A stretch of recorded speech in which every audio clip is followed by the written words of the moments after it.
नमस्ते बच्चों, कैसे हैं आप? उम्मीद करती हूँ आप स्वस्थ होंगे, सुरक्षित होंगे और त्योहारों को मनाने में काफ़ी व्यस्त होंगे।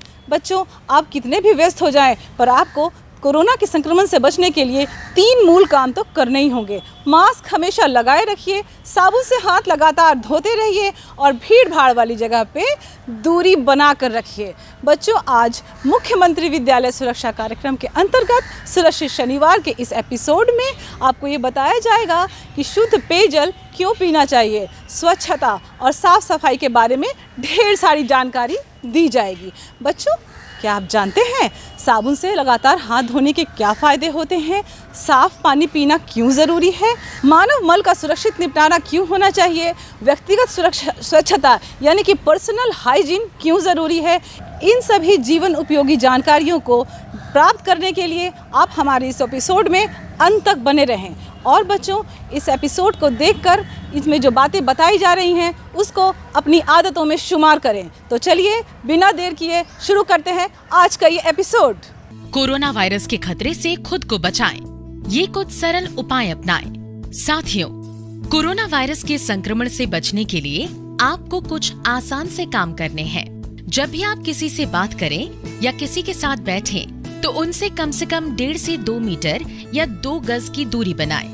घर में रहें और बहुत जरूरत पड़ने पर ही आप घर से बाहर जाएं। बाहर जाते समय आप हर हाल में मास्क या सूती कपड़े जैसे गमछे या दुपट्टे से अपना मुंह और नाक ढक कर रखें। अपने हाथों को 20 सेकंड तक साबुन और पानी से बार बार धोएं। यदि किसी को खांसी, बुखार या सांस लेने में तकलीफ जैसे लक्षण हैं या अधिक जानकारी चाहिए, तो अपने नजदीकी सरकारी अस्पताल या सरकार के टोल फ्री नंबर 104 या 1075 पर संपर्क करें। बिहार सरकार और यूनिसेफ द्वारा जनहित में जारी।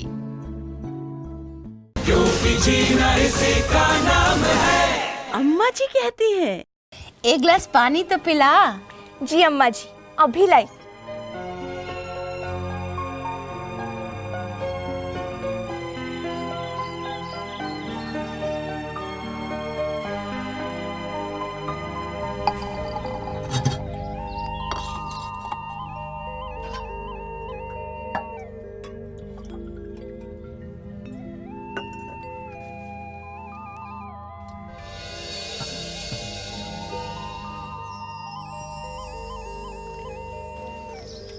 वाह बर्फी, वाह, कमाल कर दिया तूने।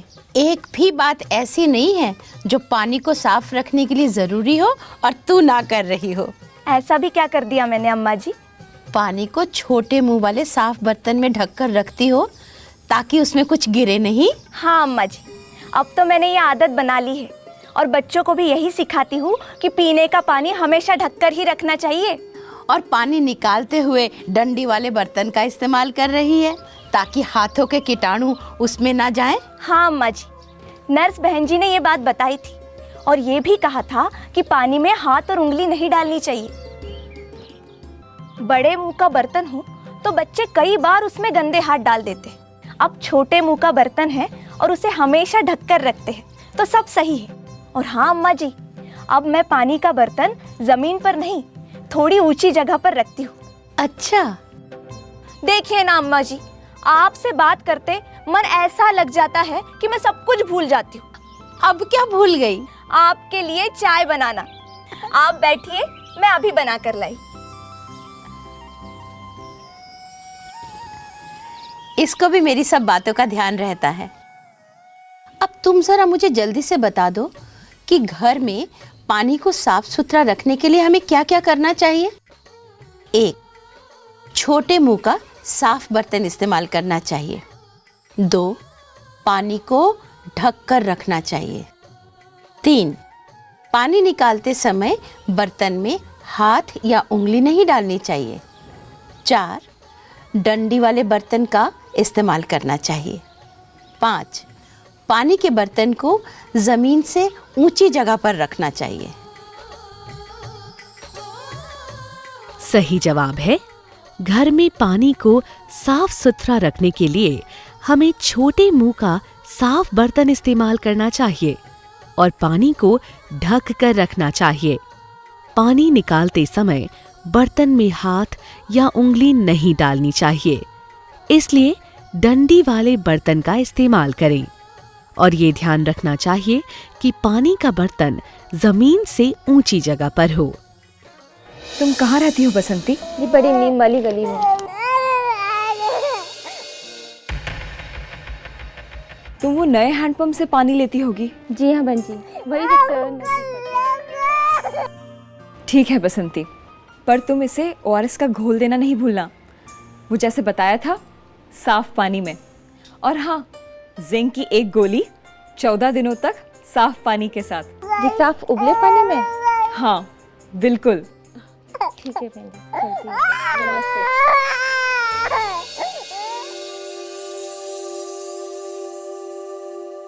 बहन जी, इसका घर भी उसी इलाके में है ना? हाँ कमला, और ये गिन के 13 घर हैं वहाँ जहाँ ये 10 फैला हुआ है। वैसे इससे ज़्यादा ही होंगे। तुम ये हैंडपंप देख रही हो? जी। ये पुराना वाला है और ये यहाँ ये नया हैंडपंप है। ये सभी लोग इसी हैंडपंप से पानी लेते हैं। यानी कि जहाँ ये दस्त की बीमारी फैली है, ये उसी के आसपास है? बिल्कुल, गड़बड़ पानी में ही है, तो इसकी जांच करने से ही कुछ पता चल सकेगा। पानी का सैंपल। कमला, तुम एक काम करो,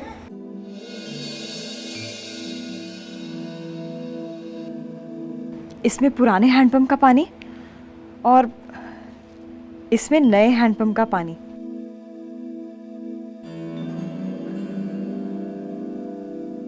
जी। बहन जी, बहन जी, बहन जी, मेरे बच्चे को देखिए बहन जी। बहन जी, आप इन्हें देखिए, तब तक मैं सैंपल लेकर आती हूँ। आप आओ।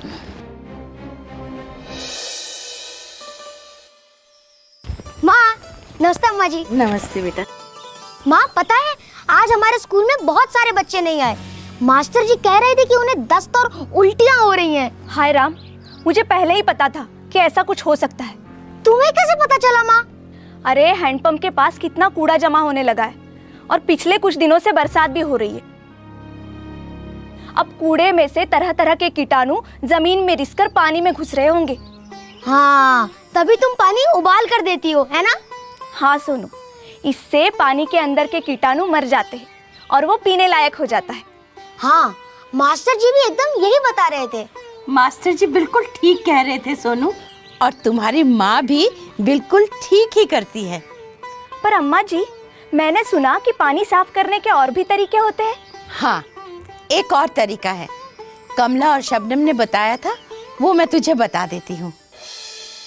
अब इसमें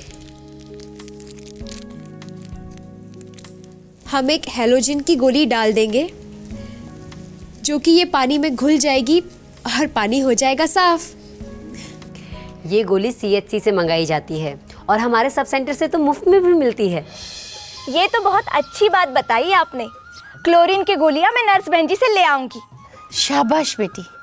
अम्मा जी, आप बैठो, मैं जरा सोनू को देखती हूँ। स्कूल से लौटा है, हाथ मुंह धुलवा दूं। हाँ हाँ बेटी, तू जा।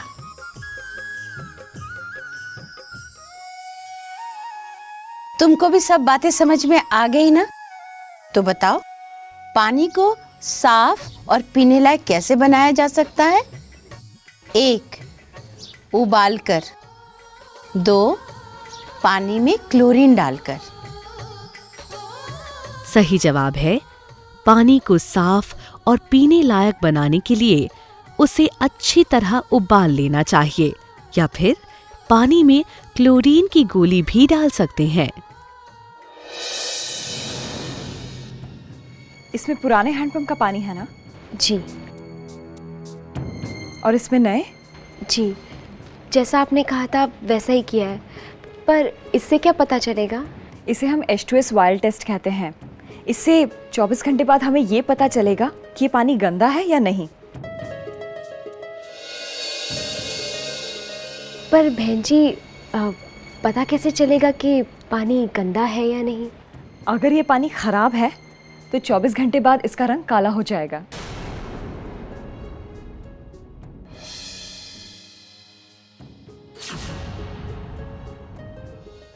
ओहो, ये तो बहुत बुरा हुआ बहन जी। अब क्या होगा? H2S के टेस्ट से पता चला है कि पानी में कीटाणु थे। सरपंच जी ने वैसे तो शहर से इंजीनियर साहब को बुलवा भेजा है, तो उम्मीद है कि सब कुछ जल्द ही ठीक हो जाएगा, पर तब तक लोगों को उस हैंडपंप से पानी पीने के लिए मना कर दिया है। पर बर्फी भी उसी हैंडपंप से पानी लेकर गई थी। अम्मा जी, वो पानी कीटाणुओं की वजह से खराब हुआ है, तो जिन लोगों ने उस पानी को उबाल कर या उसमें क्लोरीन की गोली डालकर पिया, वो लोग बीमार नहीं पड़े। बहन जी, क्या पानी कीटाणु के अलावा किसी और चीज से भी खराब होता है? हाँ अम्मा जी, पानी रासायनिक कारणों से भी खराब होता है, और ऐसी स्थिति में पानी के स्रोत को ही बदल देना चाहिए। वैसे ज़रूरी तो ये है कि गांव में पीने के पानी की जांच समय समय पर हो, जिससे ये पता चले कि वो पानी पीने लायक है या नहीं। इसके लिए पंचायत एक जांच की किट मंगवा सकती है और प्रशिक्षित लोगों से उसकी जांच करवा सकती है। जी। अच्छा, अब मैं चलती हूँ, वहाँ लोग मेरा इंतज़ार कर रहे होंगे। नमस्ते। जी नमस्ते। नमस्ते, मैं रवीना टंडन। आज आपसे ये कहने आई हूँ कि आप पीने के पानी को हमेशा ढक कर रखें, पानी को हमेशा साफ और सुरक्षित रखें और समय समय पर उसकी जांच करते रहें। याद रखिए, अधिकतर बीमारियाँ पानी से फैलती हैं, तो साफ पानी पीजिए और हमेशा स्वस्थ रहिए। सुप्रभात बच्चों, कैसे हैं आप सब? मुझे पूरा विश्वास है कि आप सब बच्चे स्वस्थ और कुशल होंगे। पिछले सत्र में आपने पीने के पानी के बारे में जाना। उम्मीद है आपको बहुत पसंद आया होगा। आज हम आपसे चर्चा को आगे बढ़ाते हुए स्वच्छता एवं साफ सफाई के कुछ आयामों को चर्चा करेंगे। जैसा कि आप सबों को पता है कि आज हमारे देश के साथ साथ पूरा विश्व कोरोना जैसी महामारी से जंग लड़ रही है, और आपने यह भी सुना होगा कि इससे बचने के लिए स्वच्छता एवं साफ सफाई बहुत महत्वपूर्ण है।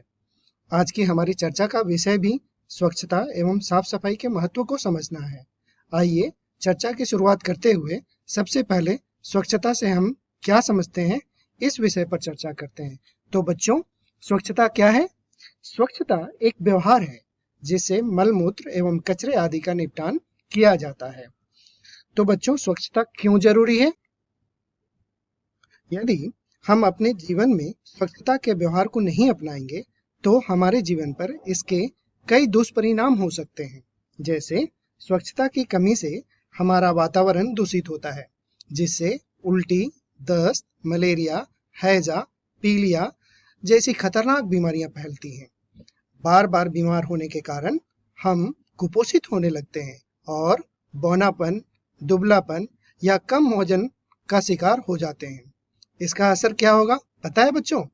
हमारी स्कूल में हमारी उपस्थिति पर सीधा प्रभाव पड़ेगा। बीमार होने के कारण लोग अपने रोजमर्रा के कार्य पर नहीं जा पाते और इलाज में भी खर्च करना पड़ता है। बच्चों, अब प्रश्न यह है कि स्वच्छता न अपनाने के कारण हम क्यों और कैसे बीमार होते हैं। क्या आपको पता है कि एक अनुमान के अनुसार 1 ग्राम मानव मल में लगभग 1 करोड़ वायरस, 10 लाख बैक्टीरिया, 1000 परजीवी सिस्ट और 100 परजीवी अंडे होते हैं, और ये मल मुख संचरण से हमारे शरीर में प्रवेश कर सकते हैं। परिणाम स्वरूप हम बीमार हो सकते हैं। आइए अब अपनी चर्चा को आगे बढ़ाते हुए अब हम लोग ये समझने की कोशिश करें कि यदि हम वातावरण की स्वच्छता नहीं रखेंगे तो हम कैसे बीमार हो सकते हैं। वर्ष 2014 में किए गए कुछ सर्वे बताते हैं कि उन दिनों हमारे देश की कुल जनसंख्या का 60% लोग खुले में शौच करते थे। आज भी कई लोग खुले में ही शौच के लिए जाते हैं। हालात अभी भी ऐसे बने हुए हैं कि कहीं कहीं कुछ लोगों के घर में शौचालय बना है, लेकिन फिर भी वो शौच के लिए बाहर ही जाते हैं। लोगों की खुले में शौच की आदत के कारण हर वर्ष लगभग 15 लाख बच्चे अपना 5वां जन्मदिन नहीं मना पाते, अर्थात 15 लाख बच्चों की मौत 5 वर्ष से कम उम्र में ही हो जाती है। तो आइए अब हम थोड़ा विस्तार से इसे समझते हैं कि कैसे खुले में शौच जाने की वजह से बीमारी फैलती है। इसको समझने के लिए हमें एफ डायग्राम के माध्यम से मल का मुख तक जाने के विभिन्न मार्गों को समझना पड़ेगा। आइए आप लोगों को मैं इसे एक आसान से चित्र के माध्यम से समझाता हूं। जैसा कि आप देख पा रहे हैं कि कैसे मानव मल अलग अलग माध्यमों के जरिए हमारे शरीर में प्रवेश करता है और हमें संक्रमित कर बीमार कर देता है। मुख्य रूप से मानव मल हमारे शरीर में 4 माध्यमों से प्रवेश कर सकता है। तरल पदार्थ के माध्यम से, जैसे पीने का पानी, खेत के माध्यम से, मक्खियों द्वारा, और चौथा हाथों से। अब हमारे लिए यहाँ ये भी समझना आवश्यक है कि इस मल मुक्त संचरण को कैसे तोड़ा जा सकता है। यदि हम निम्न व्यवहारों को अपनाएं तो हम आसानी से इस मल मुक्त संचरण की श्रृंखला को तोड़ सकने में कामयाब हो सकते हैं। कौन सी?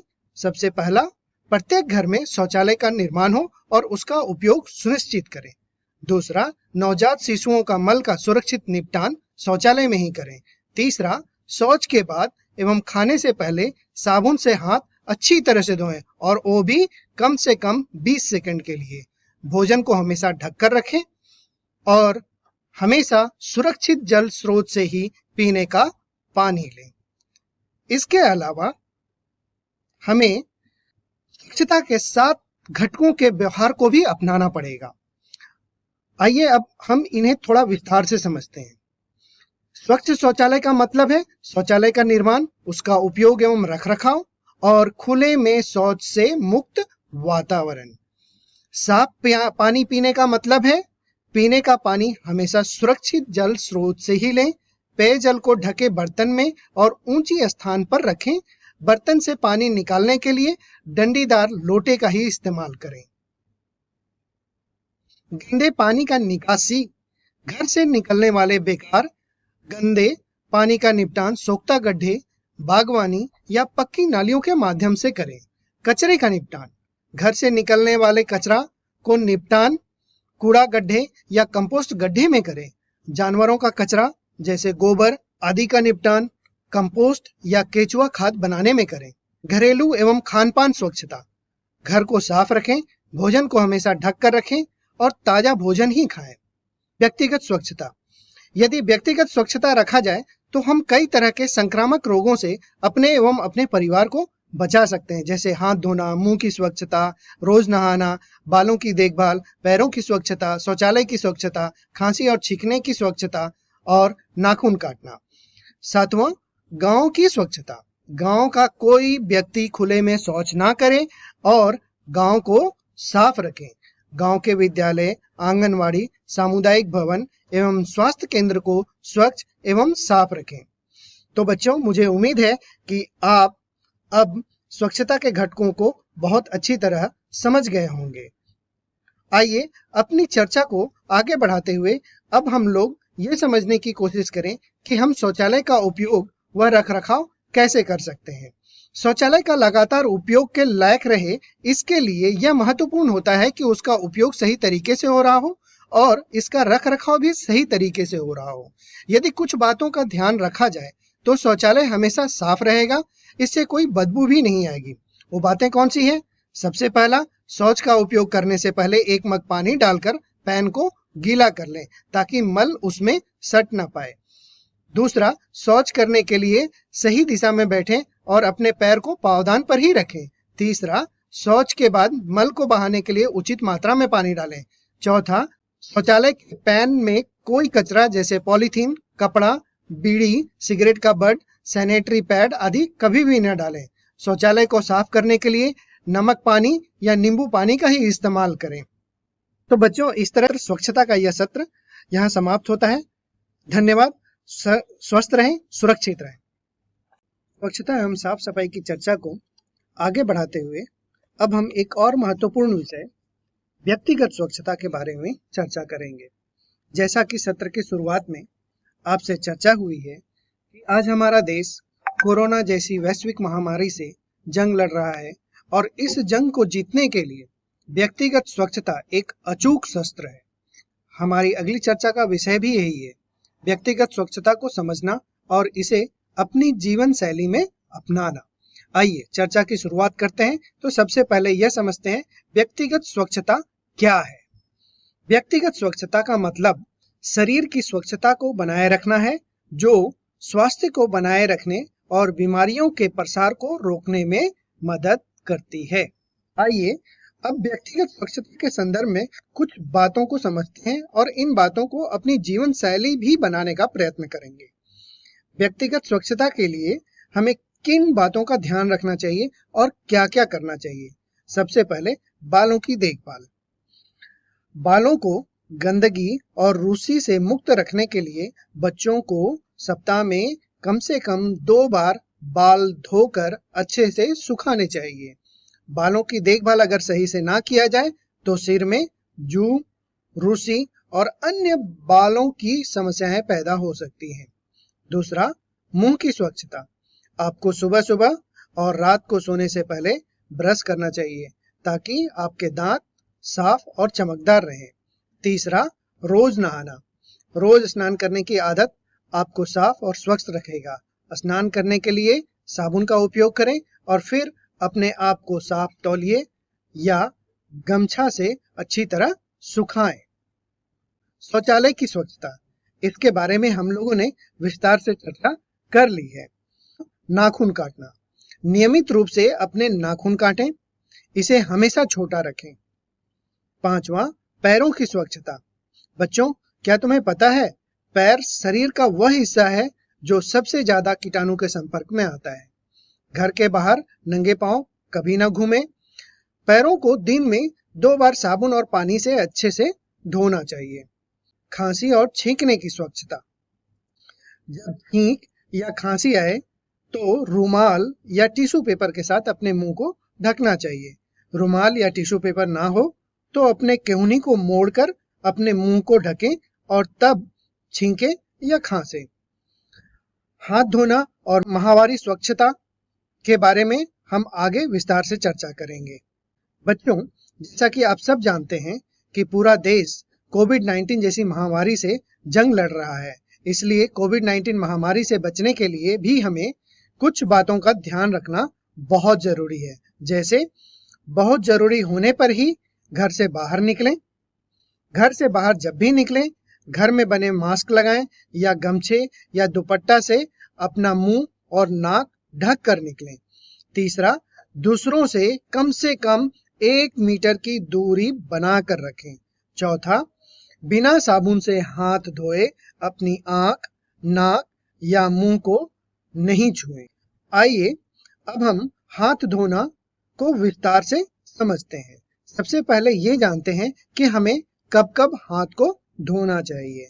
हमें खाना खाने से पहले, शौच के बाद, जानवर छूने के बाद, खाना बनाने से पहले, बच्चों के मल का निस्तारण के बाद, छींकने के उपरांत यदि आपने अपना हाथ का उपयोग किया हो, अपना चेहरा छूने से पहले साबुन और पानी से कम 20 सेकेंड तक हाथ धोना चाहिए। अब ये बताइए कि हमें ये कैसे पता चलेगा कि हमने 20 सेकेंड तक हाथ धोए हैं या नहीं? यह बहुत ही आसान है। बस 1 से लेकर 20 तक हाथ धोते समय गिनती गिनना है। कैसे करना है? जैसे 1, 2, 3, 4, 5 ऐसे कर आपको 20 तक गिनती गिनना है। अब यह भी जान लेते हैं कि साबुन और पानी से हाथ धोने का सही तरीका क्या है। इसे 5 चरणों में किया जाना चाहिए। सबसे पहले अपने हाथों को गीला करें और साबुन लगाएं। अपने हथेलियों को आपस में रगड़कर साबुन का झाग बनाएं। उसके बाद अपने हथेलियों को आगे, पीछे, दोनों तरफ और अंगुलियों के बीच में भी रगड़ें। उसके बाद अपने नाखूनों को अपनी हथेली पर रगड़ें बारी बारी से और अंतिम में दोनों हाथ को पूरी तरह से पानी से धोकर अच्छे से साफ करें। इसके बाद आप अपने हाथों को साफ तौलिए में सुखा सकते हैं या फिर इसे हवा में सूखने दें। बच्चों, मुझे आशा है कि इस चर्चा को आप सभी बहुत अच्छे से समझ रहे होंगे।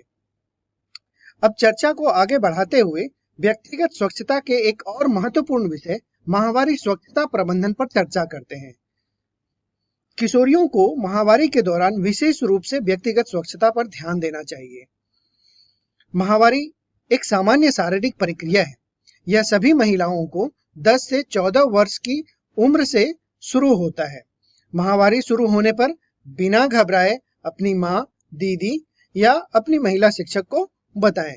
इस दौरान हमें कुछ बातों का विशेष ध्यान रखना चाहिए, जैसे माहवारी के दौरान संतुलित आहार लें, महामारी के दौरान व्यक्तिगत स्वच्छता पर विशेष ध्यान देना चाहिए। महामारी होने पर केवल सैनिटरी पैड या साफ सूती कपड़े का ही इस्तेमाल करें। सैनिटरी पैड या कपड़ा बदलने के बाद साबुन और पानी से हाथ जरूर धोना चाहिए। अगर कपड़े का प्रयोग करते हैं तो उसे इस्तेमाल के बाद साबुन पानी से धोकर कम से कम 4 घंटे धूप में सुखाने के बाद ही दोबारा इस्तेमाल करने के लिए रखें। इस्तेमाल के बाद सैनिटरी पैड या कपड़े को पेपर में लपेटकर कूड़ेदान में डालें या मिट्टी में दबा दें। बच्चों, इसी के साथ आज स्वच्छता एवं साफ सफाई का सत्र समाप्त होता है।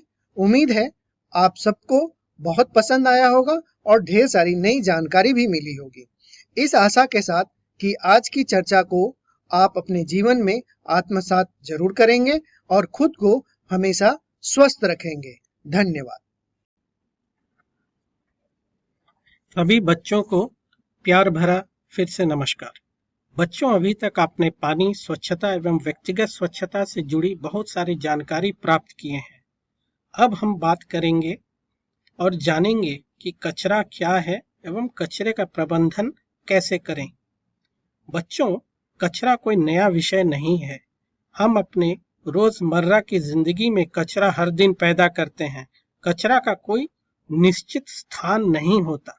कचरा हमारे घर में, घर के आसपास, हमारे विद्यालय, खुली जगह कहीं पे भी देखा जा सकता है, जिसका समुचित एवं सुरक्षित निपटान करना बहुत जरूरी है। अन्यथा इसका नकारात्मक प्रभाव हमारे स्वास्थ्य और जीवन में पड़ता है। इसी कड़ी में सबसे पहले हमें यह जानना होगा कि कचरा क्या है। बच्चों, कोई भी वस्तु या पदार्थ जो अपने वर्तमान स्वरूप में अनुपयोगी हो, वो चाहे ठोस हो या तरल, हम उसे कचरा कहते हैं। उदाहरण के लिए कागज के टुकड़े, सब्जी के छिलके, झूठा भोजन, बिस्कुट, चिप्स आदि के पन्नी, प्लास्टिक की बोतलें, प्लास्टिक की थैलियां इत्यादि। जैसे कि हमने बताया, कचरे के 2 प्रमुख प्रकार हैं। ठोस कचरा, जैसे कि आगे हमने बताया, कागज के टुकड़े, बाकी सब चीज। दूसरा तरल कचरा, जैसे कि रसोई घर, स्नान घर, बर्तन, कपड़े आदि के धोने से निकलने वाला गंदा पानी, जिसके बारे में हम विस्तार से आगे के सत्र में चर्चा करेंगे। अब हम जानेंगे कि कचरा प्रबंधन है क्या। बच्चों, कचरा प्रबंधन कचरे का सुरक्षित निपटान की एक प्रक्रिया है, जिसमें निम्न 5 कार्य किए जाते हैं। सबसे पहले कचरे को अलग अलग करना, फिर कचरे का संग्रहण या इकट्ठा करना, फिर कचरे का परिवहन यानी घर से लेकर कचरा प्रबंधन केंद्र तक पहुंचना, फिर गीले कचरे से खाद बनाना एवं सूखे कचरे का पुनः चक्रण, जिसे अंग्रेजी में हम लोग रिसाइकिल भी कहते हैं। बच्चों, गीले एवं सूखे कचरे के बारे में हम आगे के सत्र में और विस्तार से जानेंगे। आखिर में बचे हुए कचरे का सुरक्षित निपटान करना। कचरे का प्रबंधन क्यों जरूरी है या क्यों करना चाहिए?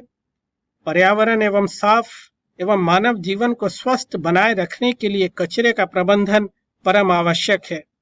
हवा और जल प्रदूषण को कम करने के लिए, बच्चों में होने वाली दस्त जैसी बीमारियों को कम करने के लिए, और अभी के जो वातावरण है, कोविड-19 जैसे महामारी से बचाव एवं इसके फैलाव को कम करने के लिए कचरा का प्रबंधन बहुत ही जरूरी है। ठोस कचरे के प्रबंधन में सबसे पहला काम जो आता है वो है गीले एवं सूखे कचरे को अलग अलग इकट्ठा करना होता है। जो कचरा अपने आप सड़ जाए उसे गीला कचरा या जैविक कचरा भी कहते हैं। इसमें निम्न चीजें हो सकती हैं, जैसे सब्जी एवं फल के छिलके, चाय पत्ती, फूल पत्ती, बचा हुआ भोजन, मांस एवं मछली की हड्डियां, अंडे के छिलके इत्यादि। आप इस चित्र में देख सकते हैं, आमतौर पर गीले कचरे को हरे रंग के कूड़ेदान में ही डाला जाता है। जो कचरा अपने आप न सड़े उसे सूखा कचरा या अजैविक कचरा भी कहते हैं। चित्र में आप देख सकते हैं कि थर्मोकोल की प्लेट, कांच एवं प्लास्टिक की बोतलें, कागज, बिजली के उपकरण, मोबाइल इत्यादि इस श्रेणी में आते हैं। सूखा कचरा को नीले रंग के कूड़ेदान में डाला जाता है। बच्चों, जिस गति से कचरे का उत्पादन हमारे आसपास हो रहा है, इनका प्रबंधन होना काफी कठिन हो जा रहा है। इसीलिए हमें बात करना है कचरे का उत्पादन कैसे कम करें। इसके लिए 4R का सिद्धांत, जो अंग्रेजी का R शब्द से संबंधित है, उसको समझना बहुत जरूरी है। पहला R, जिसे इस पायदान पर जो पहला R है, जिसे हम रिफ्यूज कहते हैं, मतलब कचरा पैदा करने वाले वस्तुओं के उपयोग से बचें, जैसे थर्मोकोल के प्लेट और गिलास। दूसरे पायदान पर रिड्यूस, यानी कचरा पैदा करने वाले वस्तुओं का उपयोग कम से कम करना, जैसे प्लास्टिक की थैली। तीसरे पायदान पर रीयूज, यानी वस्तुओं का बार बार उपयोग कर कचरे की मात्रा कम करना, जैसे कांच, प्लास्टिक की बोतलें को ज्यादा बार उपयोग करना। चौथे पायदान पर रिसाइकिल, यानी कचरे का पुनः चक्रीकरण कर पुनः उपयोग में आने वाले वस्तुएं बनाना, जैसे अनुपयोगी प्लास्टिक या धातु के वस्तुओं को पिघलाकर नए वस्तुओं का निर्माण करना। जिन कचरे का पुनः उपयोग या पुनः चक्रीकरण संभव न हो, वैसे वस्तुओं का सुरक्षित निपटान करना जरूरी है। बच्चों, इस सिद्धांत को अपनाने से मात्र 10% कचरे का ही निष्पादन या डिस्पोजल करना पड़ता है और शेष 90% कचरे को रिफ्यूज, रिड्यूस, रीयूज और रिसाइकिल करके हम कचरे का पुनः उपयोग में ला सकते हैं। जिसका मतलब ये हुआ कि यदि हम 100 किलोग्राम कचरा पैदा करते हैं तो सिर्फ 10 किलोग्राम कचरे का ही निष्पादन करना होगा। आगे हम चित्र के माध्यम से जानेंगे कि कचरा प्रबंधन कैसे होता है। इस चित्र में आप देख सकते हैं कि घर में पैदा हुआ कचरे का विभिन्न चरणों से गुजरकर कैसे निपटान होता है। सबसे पहले घर पर ही गीले एवं सूखे कचरे का अलग अलग करना। अलग अलग किए गए कचरे को इकट्ठा कर इसे कचरा प्रबंधन केंद्र पर लाया जाता है, जहां पर दोबारा कचरे को जैविक, अजैविक एवं अजैविक सूखा अनुपयोगी कचरे को अलग अलग किया जाता है। इसके उपरांत गीले कचरे से जैविक खाद बनाया जाता है। अजैविक, सूखा और पुनः उपयोगी कचरे को कबाड़ी वाले को बेच दिया जाता है और आखिर में अजैविक, सूखा एवं अनुपयोगी कचरे के लिए वैज्ञानिक तरीके से निपटान की प्रक्रिया की जाती है। बच्चों, आजकल प्लास्टिक के वस्तुओं का उपयोग दिनों दिन बढ़ता ही जा रहा है। प्लास्टिक के बढ़ते उपयोग से अनेक समस्याएं उत्पन्न हो रही है। आप सबको पता ही होगा कि प्लास्टिक आसानी से सड़ता नहीं है। इसे सड़ने में हजारों साल लग जाते हैं। इस चित्र में आप देख सकते हैं कि प्लास्टिक के अंधाधुंध उपयोग एवं अनुचित प्रबंधन के कारण जल, भूमि एवं वायु प्रदूषित हो रहे हैं। प्लास्टिक खाने से जानवर एवं पक्षी मर रहे हैं और नालियों में प्लास्टिक कचरे के जमने से जल जमाव एवं दुर्गंध बढ़ रहा है, जिससे हमारे स्वास्थ्य पर बुरा असर पड़ रहा है। इसीलिए हमें प्लास्टिक वस्तुओं का कम से कम उपयोग करना चाहिए या नहीं करना चाहिए। बच्चों, इसीलिए बिहार सरकार ने एक बार उपयोग में आने वाले प्लास्टिक की थैली को प्रतिबंधित कर दिया है। आजकल प्लास्टिक कचरे का पुनर्चक्रण कर नवीन स्वरूप भी प्रदान किया जा रहा है। प्लास्टिक कचरे का उपयोग सड़क निर्माण, पेवर ब्लॉक बनाने में एवं अन्य बहुत सारे कार्यों में किया जाने लगा है। अब अगले सत्र में बात करने के लिए हम लोग बात कर रहे हैं कि कचरे के प्रबंधन में तरल कचरा का प्रबंधन भी बहुत महत्वपूर्ण है। बच्चों, तरल कचरा क्या है? तरल कचरा यानी ग्रे वाटर, जिसे हम धूसर जल भी कहते हैं, जो गंदा पानी जो हमारे नहाने, बर्तन धोने, सब्जी धोने, कपड़ा धोने या अन्य किसी कार्य करने से निकलता है, उसे ग्रे वाटर या धूसर जल कहते हैं। इसमें शौचालय या शौचालय के टैंक से निकलने वाले पानी को शामिल नहीं करते हैं। ग्रे वाटर या धूसर जल का प्रबंधन निम्न तरीकों से किया जा सकता है। पहला, सोखता गड्ढा का निर्माण के माध्यम से। पक्की नालियों का निर्माण व सामुदायिक प्रबंधन करके। तीसरा, बागवानी में इस पानी को निकालकर। तो ग्रे वाटर प्रबंधन करने पर हमें जो लाभ मिलते हैं वो हैं बागवानी और सिंचाई में उपयोग कर सकते हैं पानी को, भूजल पुनर्भरण एवं जल जमाव से बचाव हो सकती है, मलेरिया, दस्त बीमारियों में कमी और स्वास्थ्य में सुधार लाया जा सकता है, गांव और शहर में मौजूद जलाशयों को प्रदूषण होने से रोकथाम एवं गांव का वातावरण स्वच्छ रखने में मदद मिलता है। और अंत में एवं सबसे महत्वपूर्ण, जैसे कि आप सभी को पता है कि कोरोना महामारी, जिसे हम लोग कोविड-19 भी कहते हैं, फैला हुआ है, तो हमें कुछ सावधानियां रखने की भी जरूरत है।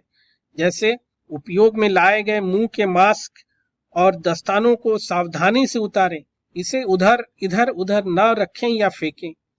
उतारने के बाद इसे नष्ट करें, मतलब फाड़ दें, जिससे उसका पुनः उपयोग न हो सके। इस्तेमाल किए गए मुंह के मास्क और दस्तानों को एक कागज के लिफाफे में 72 घंटे के लिए रखें और उसके बाद ही उसे एक सामान्य ठोस सूखे कचरे की तरह निपटान करें। अपने हाथों को साबुन या 70% अल्कोहल युक्त सैनिटाइजर से अवश्य धो लें।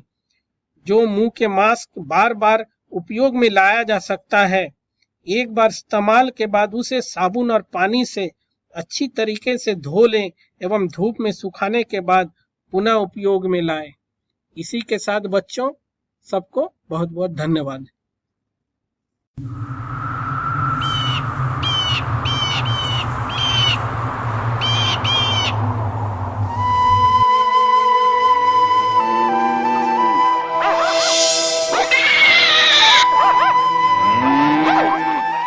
सुनो एंड्रूस, पिछले साल तक तुम हमारे स्कूल के स्पोर्ट्स चैंपियन थे, हमें तुम पर गर्व था, लेकिन इस साल तुम एक भी स्पोर्ट्स इवेंट नहीं जीत पाए। आखिर बात क्या है?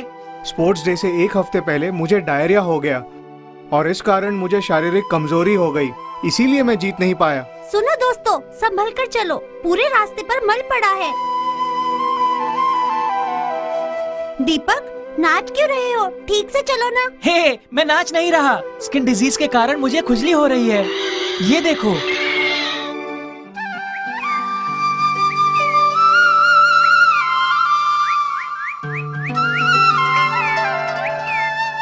सुनो, तुम भारापुर के विद्यार्थी बीमारी के कारण एब्सेंट रहते हो, इसलिए परीक्षा में नंबर भी बहुत खराब आए और हाल ही में खेलकूद में भी प्रदर्शन सचमुच बहुत खराब रहा।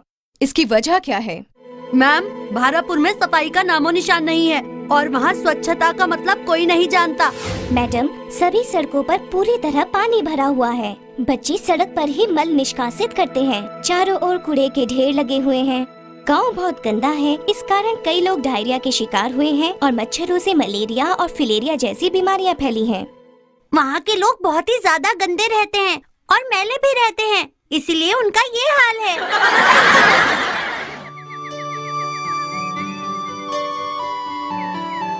आज क्लास में जो बातें हुई वो हमारे लिए बड़ी शर्म की बात है। हाँ आरती, और इसकी वजह है हमारे गांव की गंदगी। क्या हमारा गांव चंद्रपुर की तरह साफ सुथरा नहीं हो सकता? क्या हम ये बदलाव ला सकते हैं? बिल्कुल नहीं, ये हमसे नहीं होगा। ये चमत्कार किसी को आसमान से नीचे उतर कर करना होगा। हमारी मदद के लिए कोई आएगा?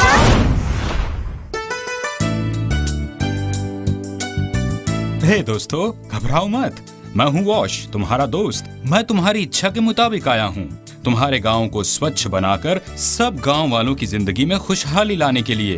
क्या हमारे गांव की हालत सुधर सकती है? क्या खुशहाली होगी हमारे गांव में? हाँ, अगर तुम लोग मेरा साथ दो तो क्या दोगे? हाँ, हम आपका साथ जरूर देंगे। अरे क्या हुआ? इसे सांप ने डस लिया जब ये मल निष्कासित कर रहा था। इसकी जान बचाने के लिए हम इसे अस्पताल ले जा रहे हैं। देखो दोस्तों, सड़क किनारे मल निष्कासित करने से दुर्घटना का खतरा रहता है। खुली जगहों पर कई जानवर आप पर हमला भी कर सकते हैं, जैसे सुअर, सांप या कुत्ते, जिससे कोई घायल हो सकता है या उसकी मौत हो सकती है। अगर मच्छर काट लें तो मलेरिया, फिलेरिया या चिकनगुनिया जैसे बुखार आपकी सेहत आसानी से बिगाड़ सकते हैं। आपने हमारी आंखें खोल दी, आपका शुक्रिया। हम मल निष्कासन के लिए शौचालय जाएंगे और दूसरों को भी ऐसा करने के लिए कहेंगे। फिर मिलेंगे। मिस्टर वॉश, मैं तो शौचालय ही जाता हूँ, फिर भी मुझे डायरिया हुआ, ऐसा क्यों? सवाल सोचने लायक है। खुली जगहों पर मल निष्कासित करने का असर दूसरों पर भी पड़ सकता है, तो पूरी सुरक्षा के लिए गांव के सभी लोगों को स्वच्छता का पालन करना चाहिए।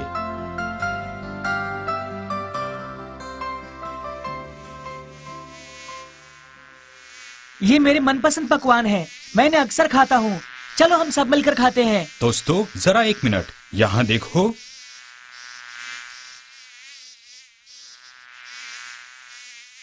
ये मक्खियां मल से कीटाणुओं को मिठाई तक जल्दी ही पहुंचा देती हैं। ऐसी मिठाई खाने से तुरंत डायरिया भी हो सकता है। क्या तुम अब ये मिठाई खाना चाहोगे?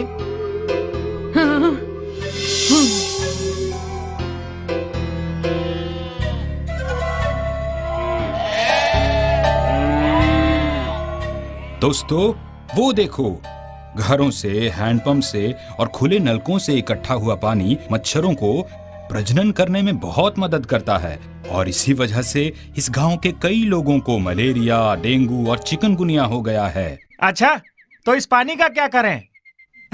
अपने घर ले जाएं क्या? अच्छा सवाल है। सुनिए, आप लोग इस पानी का इस्तेमाल अपने किचन गार्डन में कीजिए। घर के लिए सब्जियां घर में ही उगाइए, वो भी बिल्कुल मुफ्त। ऐसा हुआ तो मेरे फल सब्जियों के खर्च पर रोक लग जाएगी और फिर मैं अधिक से अधिक बचत कर पाऊंगा। जी हाँ, आपने बिल्कुल सही कहा। एक बात बताइए, हैंडपंप और खुले नलकों से जमा हुए पानी के लिए कोई सुझाव देंगे आप? बिल्कुल। पानी के इन स्रोतों के पास सोक पिट बनाने से जमीन के नीचे पानी की मात्रा बढ़ जाएगी और वाटर टेबल में सुधार होगा, जिससे गर्मियों में पानी की किल्लत नहीं होगी। इसका मतलब गर्मियों में पीने के पानी के लिए दूर जाने की कोई जरूरत नहीं। बिल्कुल सही कहा। आपके कमाल के विचारों के लिए शुक्रिया। हम उन पर अमल करेंगे और पड़ोसियों को भी शिक्षा देंगे।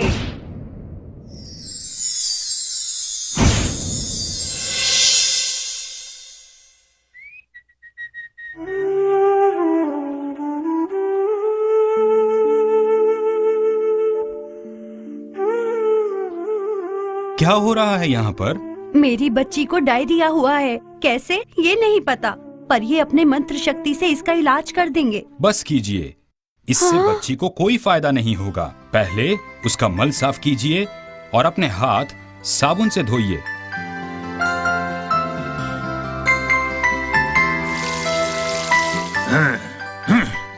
इस ORS पाउडर को 1 लीटर उबाल कर ठंडे किए हुए पानी में मिलाइए और इस मिश्रण को थोड़ी थोड़ी देर बाद चम्मच से बच्ची को पिलाइए।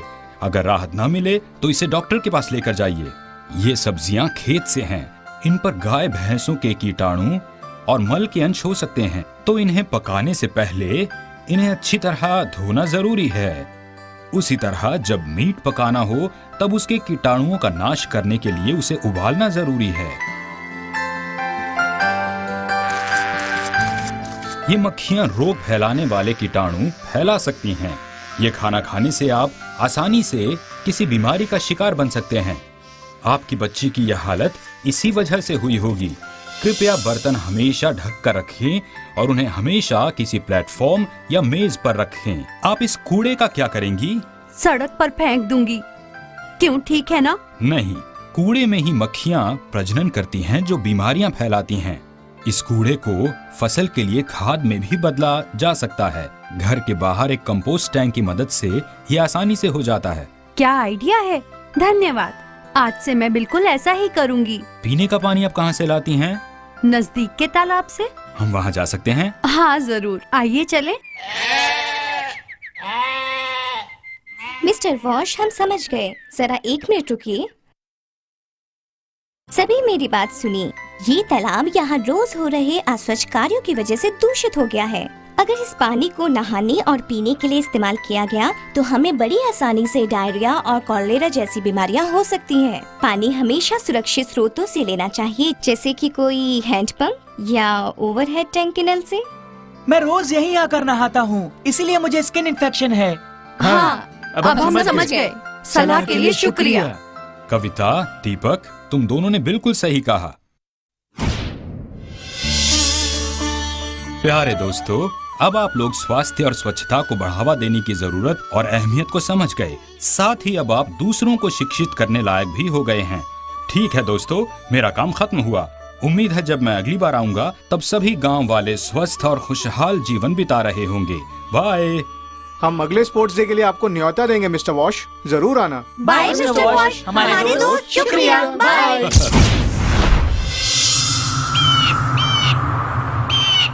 कोरोना वायरस का खतरा होगा कम जब हाथों को बार बार धोएंगे हम। साथियों, जब आपके हाथ गंदे हों, खांसने और छींकने के बाद, किसी भी सतह या वस्तु को छूने के बाद, शौचालय के इस्तेमाल के बाद, खाना बनाने, परोसने, खाने से पहले और खाना खाने के बाद अपने हाथों को 20 सेकंड तक साबुन और पानी से अच्छी तरह धोएं। पानी को बर्बाद ना करें। हाथों को साबुन से मलते समय पानी का नल बंद रखें। हाथ धोते समय आप हाथ धोने के चरणों का पालन करें।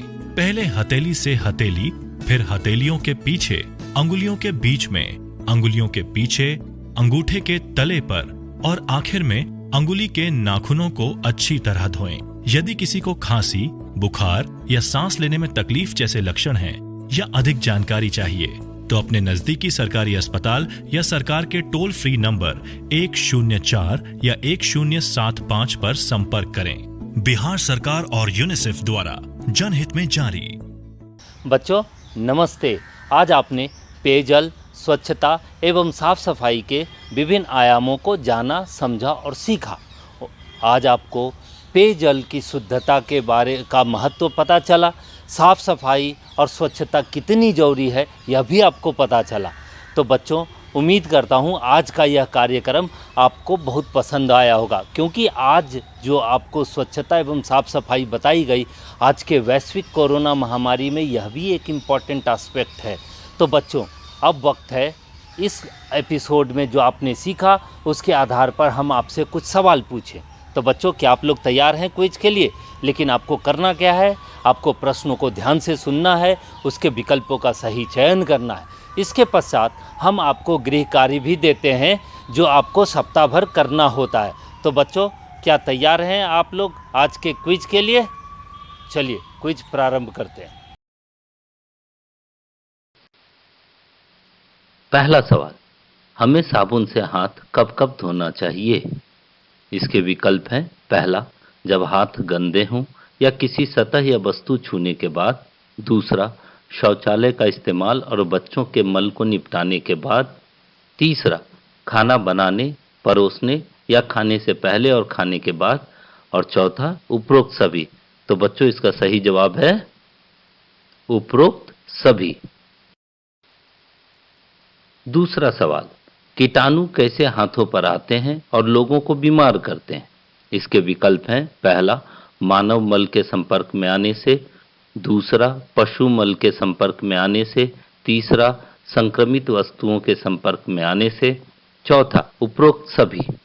तो बच्चों, इसका सही जवाब उपरोक्त सभी। तीसरा सवाल, मानव मल के हमारे मुख तक पहुंचने के क्या माध्यम है? इसके विकल्प हैं। पहला, हाथ की उंगलियां। दूसरा, दूषित जल पीना।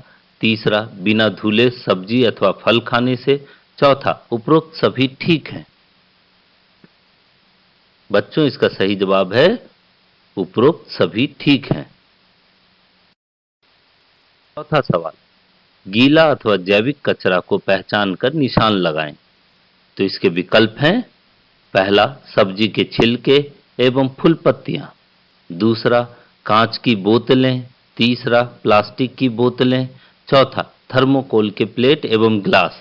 तो बच्चों, इसका सही जवाब है सब्जी के छिलके एवं फूल पत्तियां, जो कि गीला अथवा जैविक कचरा के रूप में जानी जाती है। पांचवा सवाल, स्वच्छ पानी पीने के लिए किन बातों का ध्यान रखना चाहिए? इसके विकल्प हैं। पहला, जल स्रोत से घर तक पानी हमेशा ढके बर्तन में लाना चाहिए। दूसरा, पानी निकालते समय बर्तन के अंदर हाथ नहीं डुबोना चाहिए।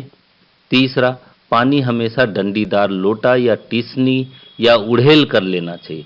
चौथा, उपरोक्त सभी ठीक है। तो इसका सही जवाब है उपरोक्त सभी ठीक है।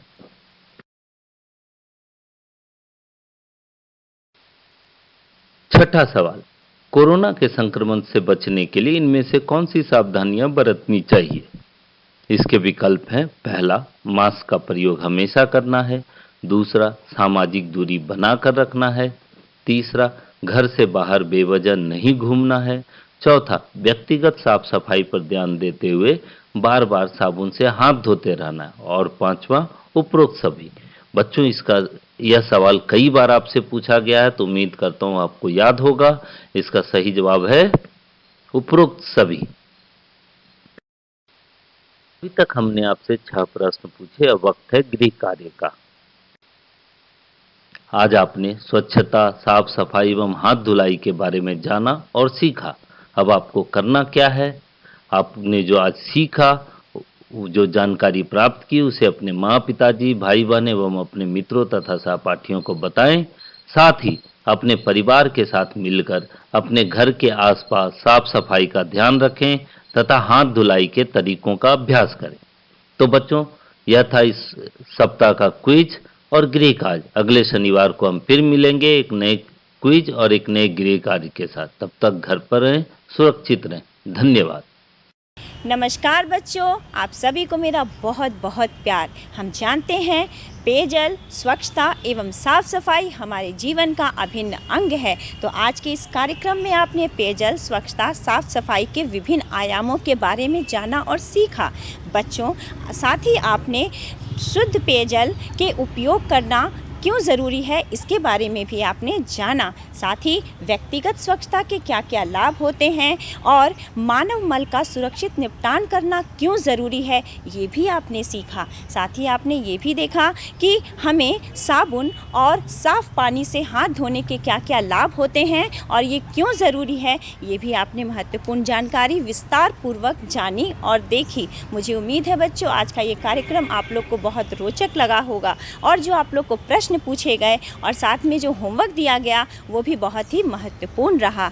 इसी उम्मीद के साथ मैं आशा करती हूँ कि ये कार्यक्रम के बारे में आप अपने मित्रों, परिजनों, माता पिता और दोस्तों को अवश्य बताएंगे। तो अगले शनिवार को मैं एक नए विषय पर फिर से ढेर सारी जानकारी लेकर आपसे फिर मिलूंगी। तो अगले शनिवार को सुबह 9 बजे और शाम को 4 बजे इस कार्यक्रम को देखना ना भूलें। अगले शनिवार तक को मैं आपका इंतज़ार करूँगी। घर पर रहें, सुरक्षित रहें, हमें घर पर रहना है और कोरोना को हराना है। नमस्कार, धन्यवाद।